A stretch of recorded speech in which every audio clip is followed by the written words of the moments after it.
सोचो, हर दिन 1 बजते अलार्म की बजाय इस डरावनी सच्चाई के साथ उठना कि आपका पूरा करियर कीचड़ भरे, जोंक से भरे दलदल में घुसने में बीतता है। स्वागत है आपकी जिंदगी में एक मध्यकालीन जोंक इकट्ठा करने वाले के रूप में। एक ऐसा काम जो इतना अजीब और दुखदाई है कि आप अपने पिछले जन्म के फैसलों पर सवाल उठाने लगेंगे। पर हाँ, किसी को तो ये करना ही था, है ना? जब आप एक बच्चे थे, तो शायद आपको अपने भाग्य के बारे में कोई अंदाजा नहीं था। आपके माता पिता खुश थे, आपको किसी भी मध्यकालीन बच्चे की तरह प्यार करते हुए, इस बात से बेखबर कि आप एक दिन खून चूसने वाले कीड़ों के लिए एक इंसानी बूफे बनने वाले हैं। जबकि दूसरे बच्चे नाइट या व्यापारी बनने का सपना देख रहे थे, आपका भाग्य पारिवारिक व्यवसाय जोंक, ग्लोरियस जोंक के साथ तय हो चुका था। कुछ साल आगे बढ़ो और वहां आप हैं, एक छोटा चौंधियाता बच्चा जो गांव के दलदली किनारे के पास खेल रहा है। आपकी मां चेतावनी देती, बहुत पास मत जाना बेटे, काट लोगे। पर उन्हें क्या पता था कि आपका पूरा भविष्य काटे जाने में ही बीतने वाला है, बहुत ज्यादा। अब एक किशोर के रूप में आपकी जिम्मेदारियां बढ़ गईं। आप अब सिर्फ बाल्टी लाने वाले बच्चे नहीं थे, आप उसी गंदगी में थे। सचमुच, दलदल, नदियां, तालाब, जहां भी झोंक पनपती, आप वहां थे, गंदे पानी में खड़े होकर उन छोटे खून चूसने वालों को अपने पैरों से चिपकने देते हुए, जैसे वो मध्यकालीन फैशन एक्सेसरीज हों। हर दिन बेचैनी, खुजली और एक गहरे अस्तित्ववादी संकट का नया सफर था। ओह, और गंध। चलो गंध के बारे में बात करते हैं। मध्यकालीन स्वच्छता बिल्कुल टॉप नॉच नहीं थी, और दलदल के पानी में घंटों बिताने से ये और भी बदतर हो जाती थी। आप सिर्फ बदबूदार नहीं थे, आप एक ऐसी दुर्गंध लेकर चलते थे कि स्थानीय सुअर भी आपसे दूर रहते थे। डेटिंग भूल जाओ, कोई भी मध्यकालीन युवती उस लड़के में दिलचस्पी नहीं रखती थी जो हमेशा सड़ी मछली और दलदल की गंदगी जैसा महकता हो। और हाँ, प्रतिस्पर्धा को न भूलें। दूसरे झोंक इकट्ठा करने वाले सबसे अच्छे स्पॉट्स चुराने की कोशिश में लगे रहते थे। कुछ तो तोड़फोड़ तक करते थे। आपके इलाके में घुसकर मेंढकों की बाल्टियां छोड़ देते थे। आपके प्राकृतिक दुश्मन जो खुशी खुशी आपकी कीमती जोंक फसल को खा जाते थे। और जब सर्दी आती, ओह बॉय, बर्फीले पानी में खड़े होकर झोंक को लुभाने की कोशिश करना मध्यकालीन यातना जैसा लगता था, न कि एक करियर। पर यह सब बुरा ही नहीं था। कभी कभी आपको अच्छी फसल मिलती और आप अपनी जोंक को स्थानीय नाई सर्जन को अच्छे दामों में बेच देते। ये लोग मानते थे कि जोंक सब कुछ ठीक कर सकती हैं, सिर दर्द, बुखार और यहां तक कि टूटा हुआ दिल भी। उन्हें पता नहीं था कि वे क्या कर रहे हैं। पर हां, आप किसी से बहस क्यों करते? मांग स्थिर थी, जिसका मतलब था नौकरी की सुरक्षा, भले ही आपकी नौकरी में हर दिन अनजाने में खून दान करना शामिल हो। आपके दोस्त, खैर, बस इतना कहें कि आपका सर्कल अनोखा था। दूसरे झोंक इकट्ठा करने वाले, दलदल के गाइड और कभी कभी गांव का मूर्ख जो सोचता था कि जोंक वाला पानी पीने से उसकी सेहत बेहतर होगी। आप सब सबसे बुरे काटने, सबसे अजीब ग्राहकों और कभी कभी भागकर किसी अजीब जगह पहुंच जाने वाली जोंक की कहानियां साझा करते थे। फिर आया आपके करियर का सबसे बुरा दिन।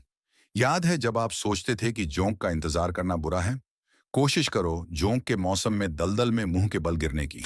ये एक all you can eat buffet जैसा था, पर आप ही बुफे थे। नतीजा, बस इतना कहें कि आपको कुछ जीवन के फैसलों पर फिर से सोचने की जरूरत थी। जैसे जैसे आप बड़े होते गए, आपने इस काम को थोड़ा आसान बनाने के तरीके ढूंढ ली। आपने पहले झोंक रोधी कपड़े का आविष्कार किया, जो बस पुराने बोरे में घास भरकर बनाया गया था। ये काम नहीं करता था, पर आपको नवाचारी महसूस कराता था। आपने नए प्रशिक्षुओं को ट्रेनिंग देना शुरू किया, उन्हें आने वाली भयावहताओं से आगाह करते हुए और चुपचाप उनकी दुर्दशा का आनंद लेते हुए। रिटायरमेंट एक सपना था, पर आप किससे मजाक कर रहे थे? जोंक इकट्ठा करने में कोई रिटायरमेंट प्लान नहीं था। आप या तो इसे तब तक करते रहते जब तक आपके पैर काम करना बंद न कर दें, या फिर जब तक स्थानीय राजा आपके लिए कुछ और अजीब काम न ढूंढ ले, जैसे रॉयल गोबर इकट्ठा करने वाला। आपने अपने स्किल्स को डाइवर्सिफाई करने की कोशिश की, शायद जोंक को एग्जॉटिक पेट्स के रूप में बेचें। नहीं चला। लोगों को खून पीने वाले कीड़ों को घर में रखने का शौक नहीं था। आपने जोंक आधारित ब्यूटी ट्रीटमेंट्स बेचने की भी कोशिश की, पर सच कहें तो कोई भी चिपचिपे परजीवियों को अपने चेहरे पर लगाना नहीं चाहता था। और चोटें सिर्फ जोंक से नहीं, बल्कि दलदल से भी। आप काई पर फिसलते, छिपे हुए लट्ठों से टकराते, और एक बार तो आप एक आक्रामक बगुले से भिड़ गए, जिसने आपको लंच समझ लिया था। और इन्फेक्शंस की तो बात ही ना करें। बस इतना कहें कि मध्यकालीन दवाइयां बिल्कुल एडवांस नहीं थीं। एक बार आपके पैर पर इतनी झोंक चिपक गई कि वो पूरा पैर एक झोंक का मोजा बन गया।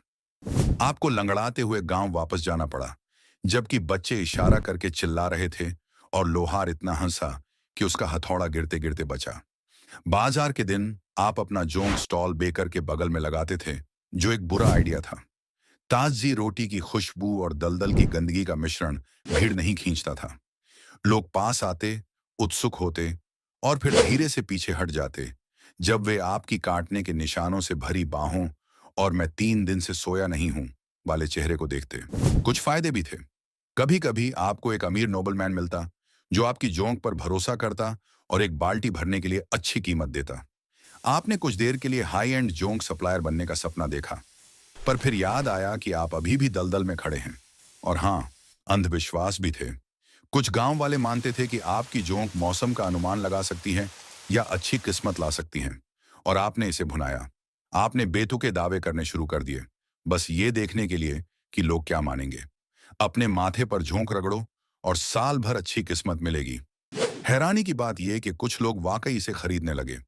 जैसे जैसे साल बीतते गए, आपने अगली पीढ़ी के दुर्भाग्यशाली लोगों को ट्रेनिंग देना शुरू किया।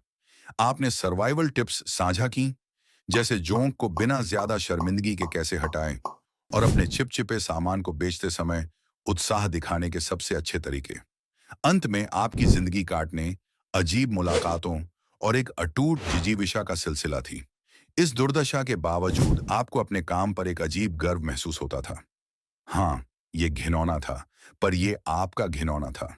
और कम से कम आपको ऑफिस की राजनीति या अंतहीन मीटिंग्स से नहीं जूझना पड़ता था। और बस यही थी आपकी जिंदगी, काटने, बदबू और कभी-कभी संतोष से भरी। तो अगली बार जब आप सोचें कि आपकी नौकरी बेकार है, तो खुश रहिए कि आप दलदल में खड़े होकर खून चूसने वालों से नहीं भर रहे हैं। अपने आशीर्वाद गिनिए और मध्यकालीन करियर पथ से दूर रहिए।